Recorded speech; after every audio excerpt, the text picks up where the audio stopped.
Assalamualaikum warahmatullahi wabarakatuh. Perkenalkan, nama saya Era Yuliana, CGP Angkatan 11 dari SD Negeri Wonomerto Tegal. Video kali ini saya akan memaparkan tentang demonstrasi kontekstual modul 3.1, yaitu pengambilan keputusan berbasis nilai-nilai kebajikan sebagai pemimpin. Di sini saya ditemani oleh Bapak Kepala Sekolah saya, Bapak Imron Arifin, yang akan saya wawancarai. Terima kasih. Selamat siang Pak Imron. Selamat siang. Di mana? Ya, Assalamualaikum warahmatullahi wabarakatuh. Waalaikumsalam warahmatullahi wabarakatuh. Terkait dengan tugas CGP di demonstrasi kontekstual di modul 3.1 Bapak tentang pengambilan keputusan berbasis nilai kebajikan sebagai pemimpin, apakah Bapak ada waktu untuk saya untuk meluangkan waktu kita berwawancara sedikit? Bisa, ada. Monggo, silakan. Terima kasih Bapak. Saya ingin bertanya mengenai dilema etika Pak yang terjadi di sekolah. Pertanyaan yang pertama, selama ini bagaimana Bapak dapat mengidentifikasi kasus-kasus yang merupakan dilema etika atau bujukan moral Bapak? Oh ya, terkait dengan etika ataupun masalah-masalah yang berkaitan dengan nilai ataupun perilaku ini memang selalu kita hadapi ya. Untuk itu kita langkahnya biasanya ya kita mengidentifikasi permasalahan-permasalahan yang ada ya. Dengan mengidentifikasi permasalahan berarti kita tahu ya masalah yang dihadapi dalam etika, kemudian permasalahan terkait dengan moral ini kan tetap kita identifikasi ya, permasalahan yang ada, karena tanpa identifikasi berarti yang kita tidak tahu masalah apa yang kita hadapi. Iya Bapak, karena masalah di sekolah itu pasti banyak ya, sekali nih. makanya kita ada skala prioritas, artinya mana yang harus segera diselesaikan, mana yang istilahnya perlu segera, dan ada yang mungkin nanti setelah itu kita identifikasi lagi. Yang jelas sesuai dengan skala prioritas permasalahannya. Baik Bapak. Kemudian selama ini bagaimana Bapak menjalankan pengambilan keputusan yang ada di sekolah, terutama untuk kasus-kasus di mana ada dua kepentingan yang sama-sama benar atau sama-sama mengandung nilai kebajikan, Mbak? Ya, yang jelas untuk langkah yang kita ambil dalam menghadapi suatu kasus ataupun masalah, ini yang jelas tadi ya, karena ada beberapa kasus atau masalah.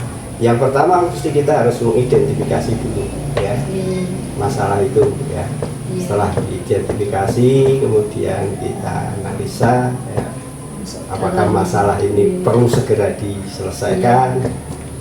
Nah, itu kemudian setelah analisa kita akan melaksanakan tindak lanjut ataupun hal apa yang harus dilaksanakan.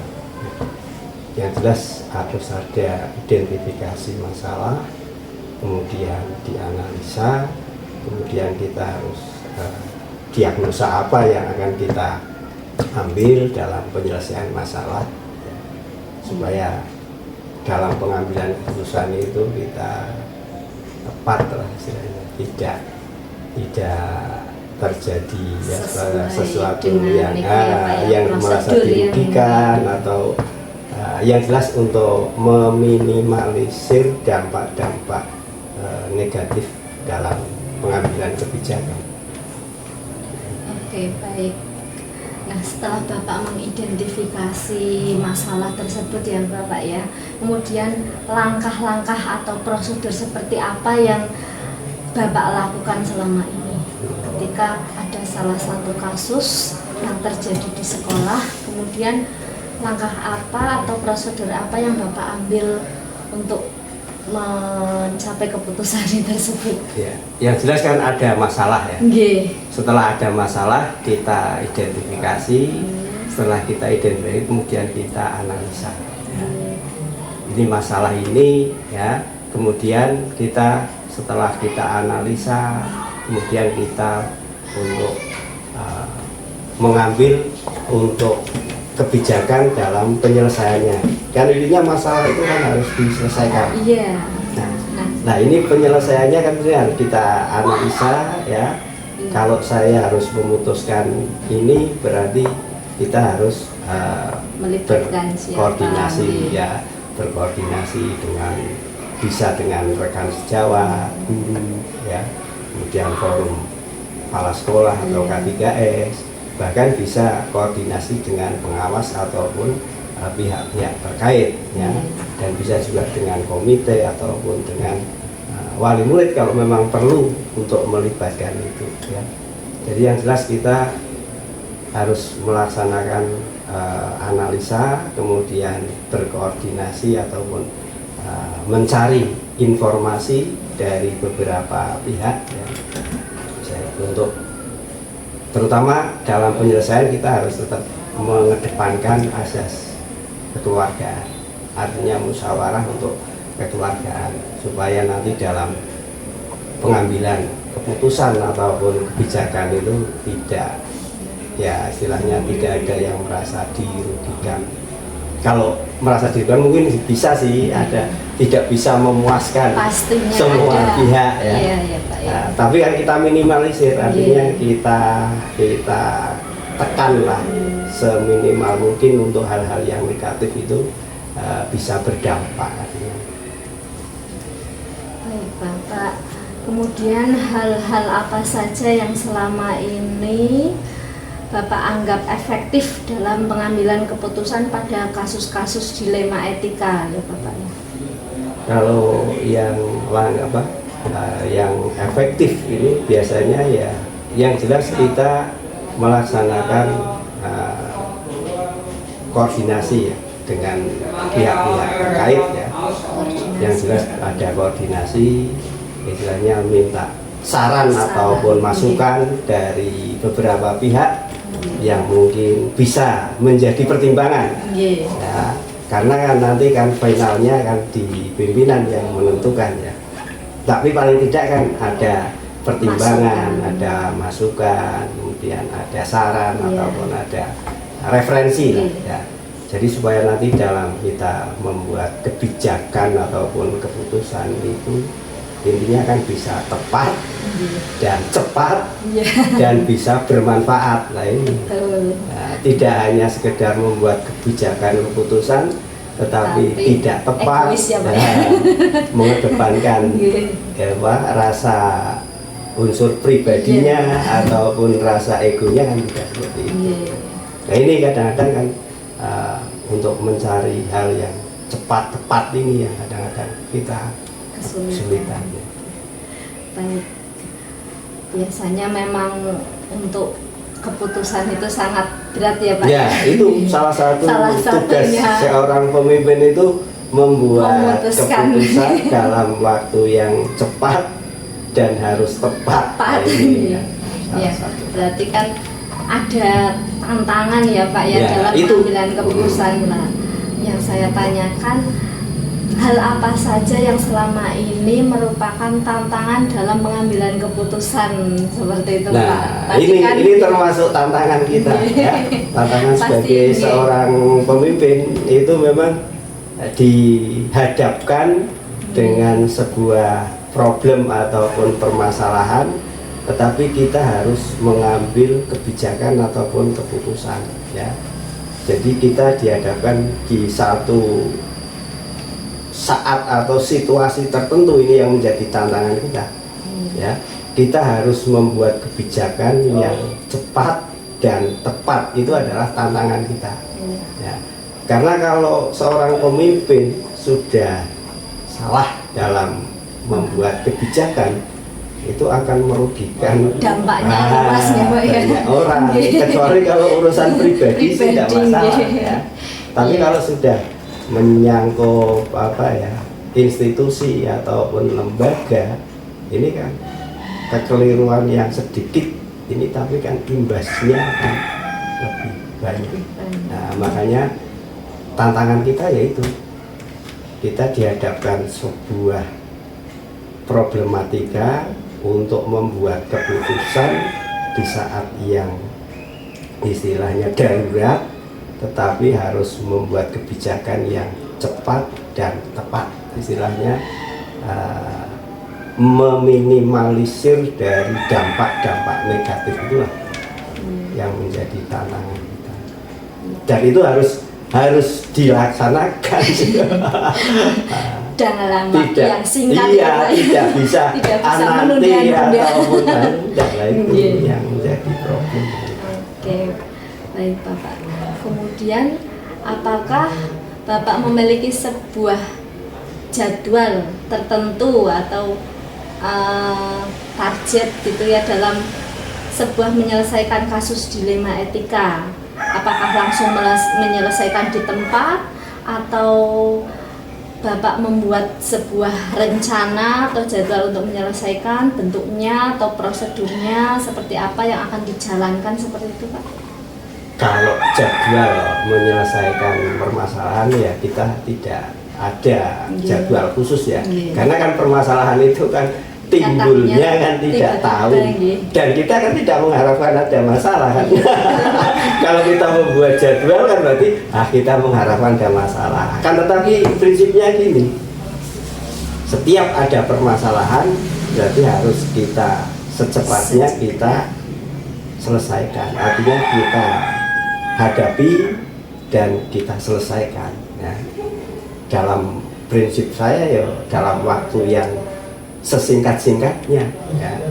Tidak ada istilah yang menunda masalah segera kecil diselesaikan ya Pak. Karena tidak ada permasalahan kecil dan tidak ada permasalahan besar ya. Permasalahan kecil kalau ditunda-tunda ya jadi besar. Tapi permasalahan yang besar tapi kalau diselesaikan dengan cepat istilahnya ada usaha untuk segera menyelesaikan, saya kira ya tidak ada istilah masalah besar dan kecil ya.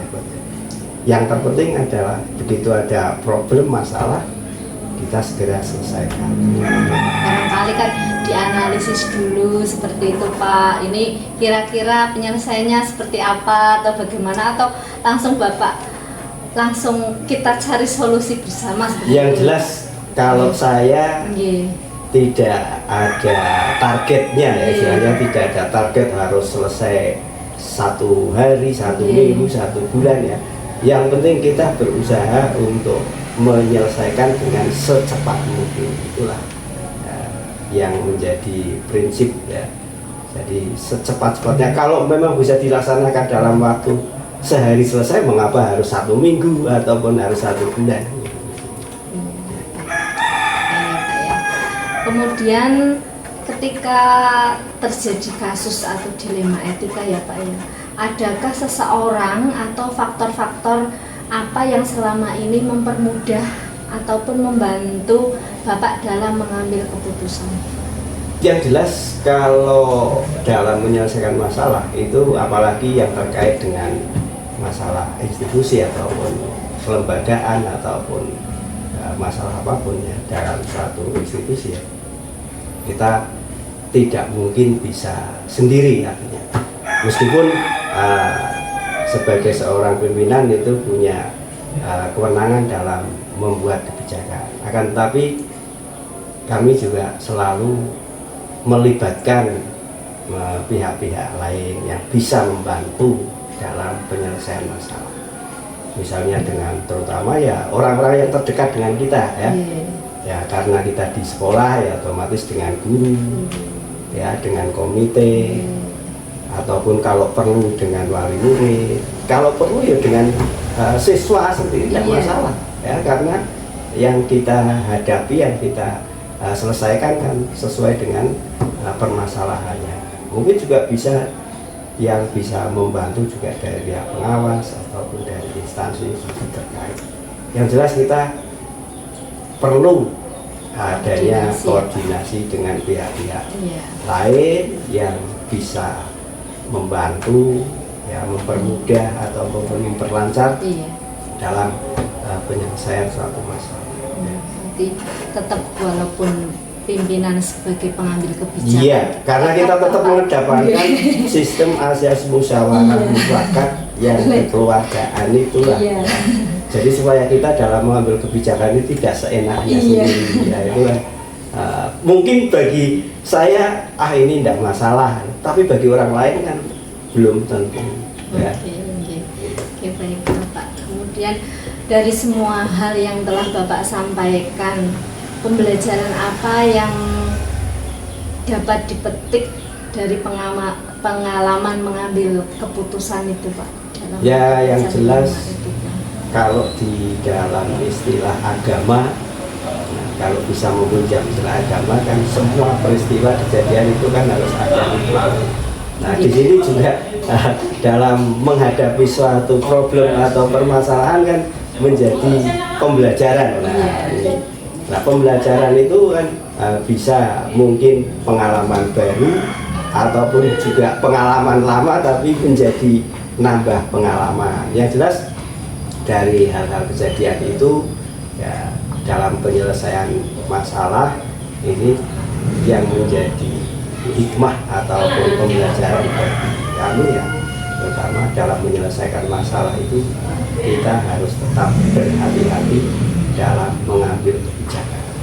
Artinya tidak serta-merta begitu ada masalah seperti ini langsung divonis seperti ini.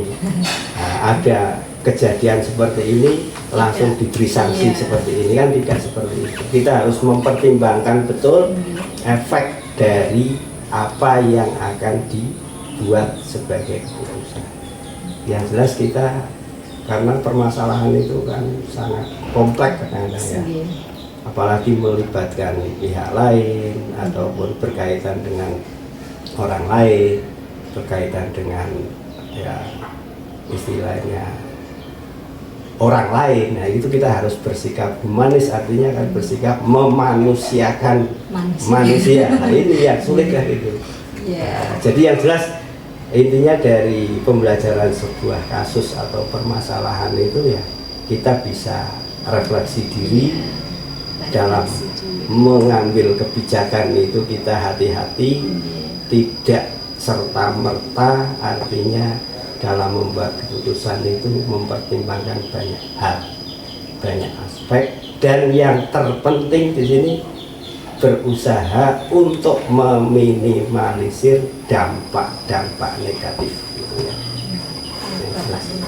Berarti pembelajaran yang bisa diambil itu berarti dalam mengambil keputusan itu tidak seenaknya sendiri, karena merasa yang menjadi pemimpin yang mengambil kebijakan, tapi kita tidak semena-mena, ya Pak, tetap adanya koordinasi, mendengarkan pendapat orang lain, dan komunikasi juga, ya Pak, ya, tadi sudah. Baik Bapak, terima kasih atas waktunya yang sudah diluangkan kepada saya. Saya mohon izin kembali untuk bertugas. Selamat untuk melanjutkan, semoga diberi kelancaran dan yang terpenting bisa selesai dengan sukses. Ada halangan apapun. Terima kasih Bapak. Sama-sama. Assalamualaikum warahmatullahi wabarakatuh. Waalaikumsalam warahmatullahi.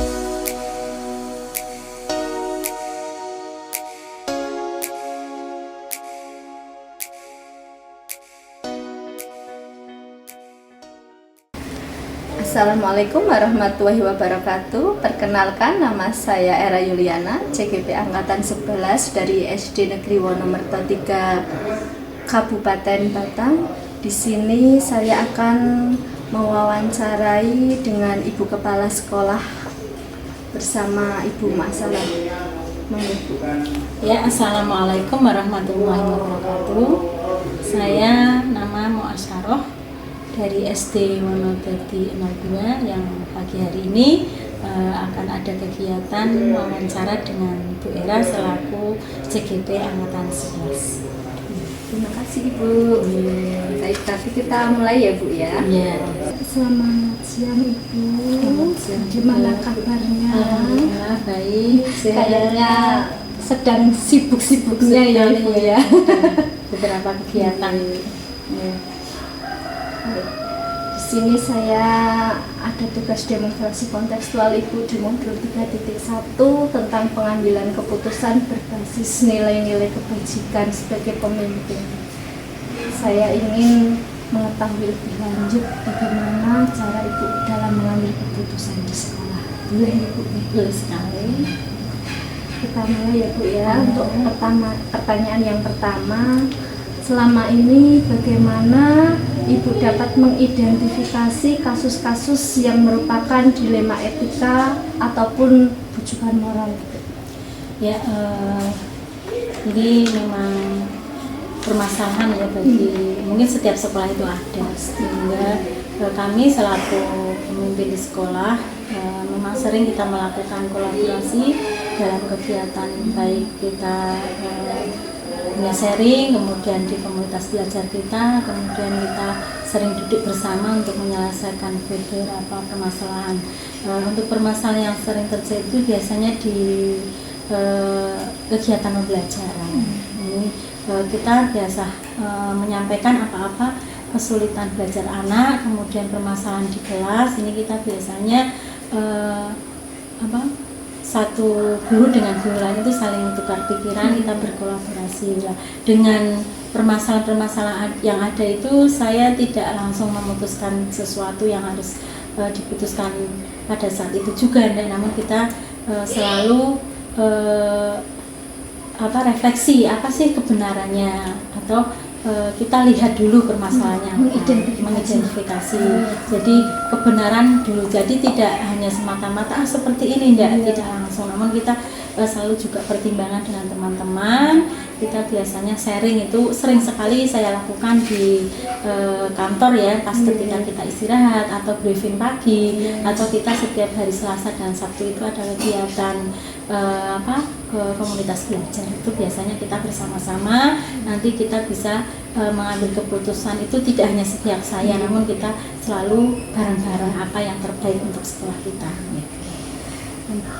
Jadi untuk pengambilan keputusan itu berarti dengan rekan ya Bu ya, kita identifikasi dulu apa yang menjadi permasalahan tersebut.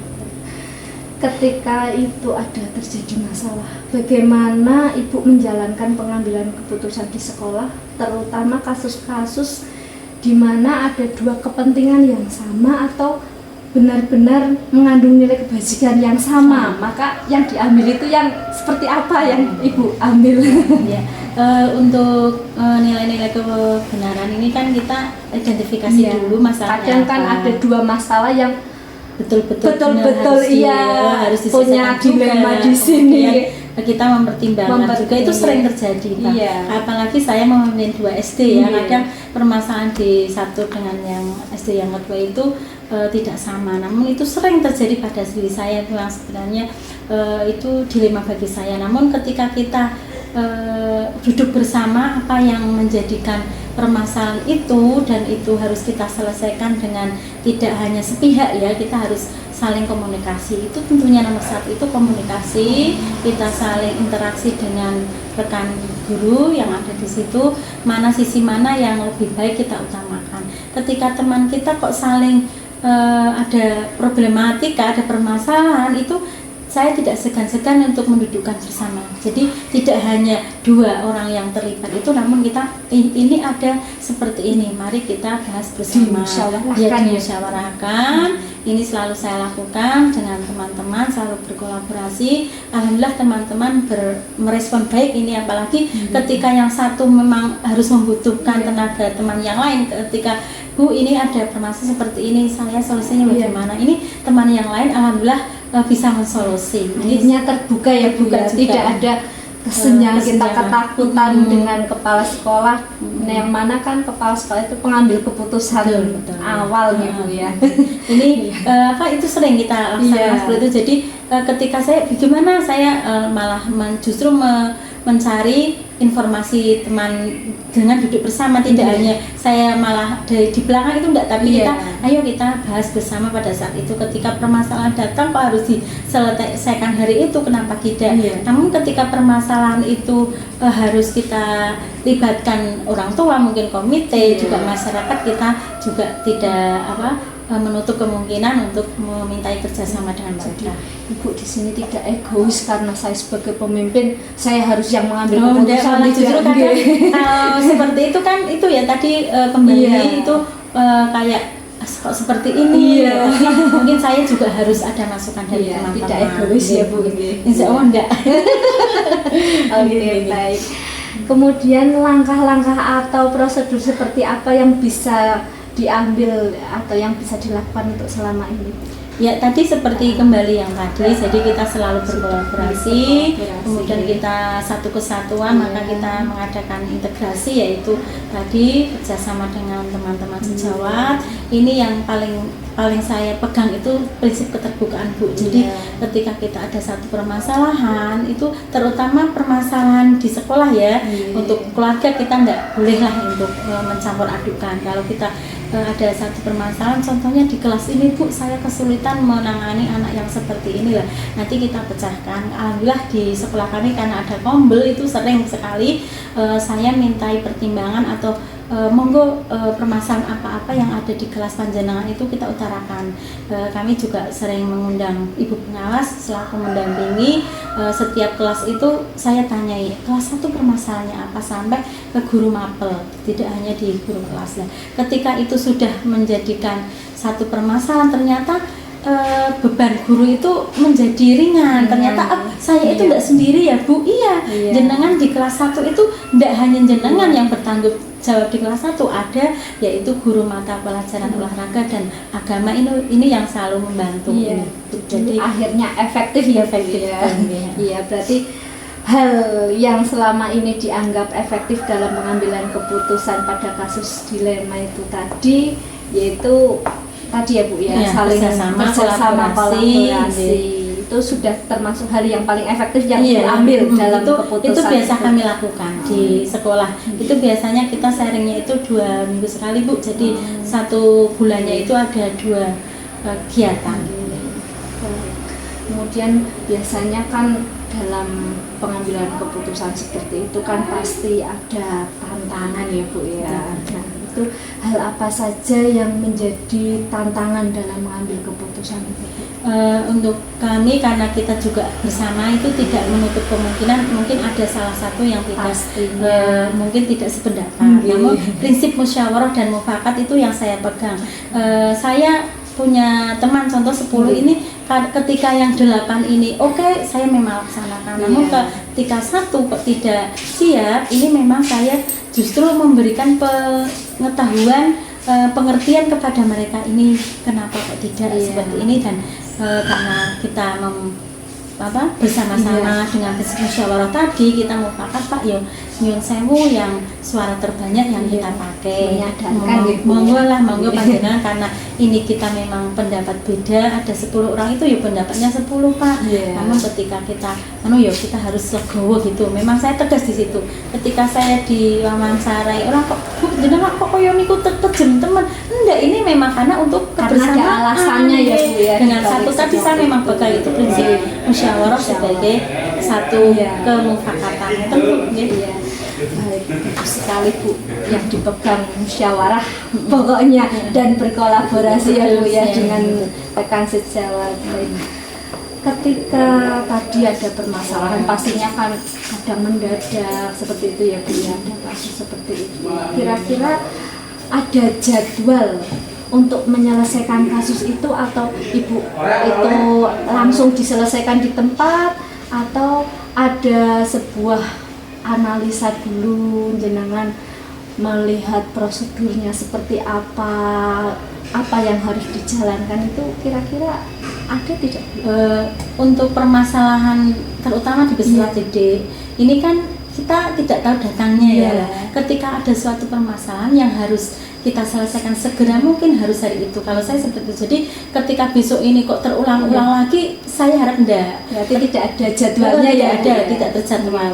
Namun ketika ada komunitas belajar, ini biasanya permasalahan secara umum yang tadi saya sudah sampaikan pada prinsipnya, yaitu di pembelajaran, proses pembelajarannya itu biasanya Bu, anak ini gini biasanya lah. Makanya kita menyampaikan kepada semua guru-guru itu di awal pembelajaran, di setiap pembelajaran itu kita harus menyampaikan yang namanya kesepakatan kelas Bu. Jadi kami memang membuat kesepakatan sekolah, juga ada di kesepakatan kelas, sehingga anak-anak tidak begitu banyak masalah lah, karena sudah ketentuannya sudah ada di sini, sudah disepakati. Bahkan kita tidak memaksa ya, karena ini kesepakatan bersama yang dibuat kesadaran sendiri, maka alhamdulillah proses pembelajaran tidak begitu sulit ya. Terus ada tanggung jawabnya Namun kalau ketika permasalahan itu memang harus kita libatkan pihak lain, ini kita juga harus, karena mungkin permasalahan anak di kelas ini murung, apa kaitannya dengan kondisi keluarga, ini kita juga untuk memanggil orang tua wali murid, bahkan nanti kita bersama-sama duduk bersama dalam musyawarah atau rapat. Kemudian kalau memang itu masalah pribadi anak, kita memanggil biasanya orang tua. Jadi kalau untuk terjadwal harus ada permasalahan nanti ada ini enggak. Namun ketika kita memang ada program katakanlah sosialisasi anti perundungan, itu mesti ada. Namun ketika menyelesaikan permasalahan harus ada terjawab, itu tidak beda. Terima kasih Ibu. Kemudian pastinya ada faktor ya Bu ya, faktor apa yang selama ini mempermudah atau membantu Ibu dalam mengambil keputusan seperti kasus-kasus dilema etika? Pasti kan ada faktor dari dalam maupun dari luar yang bisa membantu Ibu dalam mengambil keputusan. Alhamdulillah ketika kita sebagai sekolah penggerak, karena ada tadi wadah komunitas belajar itu, kita gunakan kegiatan komunitas belajar itu untuk memecahkan permasalahan-permasalahan yang ada khususnya di pembelajaran dan kebutuhan siswa di sekolah. Ketika kita harus mengambil keputusan, segera kita selesaikan. Namun ketika secara umum, secara kayak gini Bu, ini permasalahan umum. Ketika guru itu bisa menyelesaikan kegiatan pembelajaran, ada suatu permasalahan di kelas, pada saat itu bisa diselesaikan di kelas, kenapa tidak? Itu guru biasanya seperti Bu, tadi ada permasalahan seperti ini, namun alhamdulillah sudah saya tangani. Saya tidak melibatkan Ibu karena saya sudah bisa untuk berarti guru bisa dengan metode atau model pembelajaran yang harus dia solusikan terhadap anak tersebut, permasalahan anak di kelas itu bagaimana, seperti itu. Namun ketika guru ini memang ini permasalahan lebih dilema yang itu bisa melibatkan yaitu teman sejawat dan kepala sekolah itu. Terus untuk yang mendukung itu kita selalu berkolaborasi. Jadi ada pihak-pihak yang mendorong ya. Jadi ketika guru kelas 1 kesulitan karena mungkin di kelas awal itu kita bisa melibatkan guru yang lain. Kemudian guru PAI ini yang juga berpengaruh. Faktor yang paling mungkin pengaruh ini Bu, Pak saya kesulitan seperti ini, anak ini nih. Nah ini yang berperan aktif ini selain guru kelas karena membimbing, ini yang memang berkontribusi banyak itu memang guru PAI dan budi pekerti. Nah ketika kok permasalahan itu tidak bisa terselesaikan, saya tidak segan-segan untuk melibatkan yang lain gitu ya. Kita panggil ibu pengawas, bapak pengawas, kemudian bapak korwil itu. Tapi ketika permasalahan selama ini hanya umum ya, hanya anak-anak yang paling pagi-pagi sudah ditangis oleh temannya, ini kan wajar lah, hanya seperti itulah. Saya mengharapkan biar hari itu selesai, jadi ketika besoknya lagi sudah tidak ada kejadian yang sama gitu. Jadi kita selalu melihatkan kolaborasi ya Bu ya, tidak hanya saya sebagai pemimpin saya mengambil kebijakan, bukan gitu ya. Sudah bagus ya. Yang terakhir Ibu, dari semua hal yang telah disampaikan tadi, pastinya ada pembelajaran atau pengalaman yang bisa dipetik ya Bu ya dari pengambilan keputusan dilema etika itu. Kira-kira apa itu? Ya, yang pertama jadi satu keputusan itu tidak hanya di saya ya, kita punya teman sejawat, kita punya atasan, itu kita harus saling. Nomor satu berarti intinya kita kolaborasi. Kerjasama, kemudian kita dengan prinsip keterbukaan. Jadi ketika ada satu permasalahan di kelas, itu guru harusnya jangan menutup. Ya. Karena kalau menutup itu mungkin malah dia itu yang kesulitan sendiri, akhirnya seperti itu, mengganggu di proses pembelajaran ya. Ini kok kayak gini lah, nanti kan makanya kita pasti harus ibu tahu jadi jadi tahu itu ada alhamdulillah yang ketika kita sudah menerapkan tadi ya, ada kesepakatan kelas, kemudian ada guru-guru itu bisa terbimbing juga dengan anak-anak, alhamdulillah bisa diatasi semua. Ini hikmahnya pembelajaran yang kita petik itu tadi, kolaborasi, kebersamaan, dan keterbukaan itu yang sangat penting gitu. Terima kasih, saya sudah mendapatkan banyak pengalaman dari Ibu dalam mengambil keputusan dan pastinya keputusan itu tepat ya Bu ya, Insya Allah sekolah yang dan penting bisa untuk kepentingan menjadi bersama, untuk kemajuan sekolahnya menjadi maju. Terima kasih Ibu atas waktunya yang sudah diluangkan kepada saya di sela kesibukan Ibu yang selama juga lancar dalam mengerjakan tugas-tugasnya. Terima kasih Bu, saya mohon izin untuk bisa bertugas kembali. Ya, Assalamualaikum warahmatullahi wabarakatuh Ibu. Waalaikumsalam warahmatullahi wabarakatuh.